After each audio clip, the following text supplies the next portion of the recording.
ঈদুল আজহার টানা ছুটিতে কক্সবাজার সমুদ্র সৈকতে পর্যটকের ভিড়। সমুদ্রে আনন্দ উচ্ছ্বাসে মেতে উঠেছে সব বয়সী মানুষ। জেলা সদরের বাইরে হিমছড়ি, দরিয়ানগর, ইনানী, মহেশখালী, বঙ্গবন্ধু সাফারি পার্ক সহ পর্যটন স্পটগুলোতেও দর্শনার্থীর উপস্থিতি চোখে পড়ার মতো।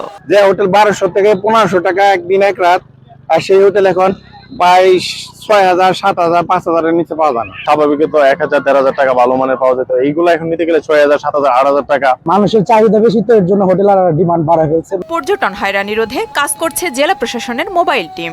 এছাড়াও সার্বিক নিরাপত্তায় টহল দিচ্ছে ট্যুরিস্ট পুলিশ।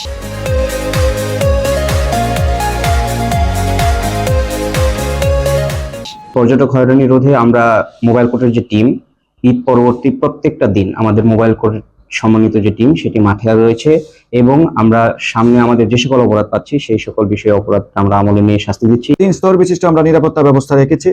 পেট্রোলিং থাকবে, ফুট পেট্রোলিং, কার পেট্রোলিং থাকবে, গোয়েন্দা বাহিনী থাকবে, আমাদের পুলিশের নিজস্ব গোয়েন্দা থাকবে, পাশাপাশি নারী ইউনিট টিম কাজ করবে। ঈদের ছুটিতে পর্যটকের সুবিধায় কক্সবাজার ঢাকা রুটে 5টি বিশেষ ট্রেন যুক্ত করা হয়েছে।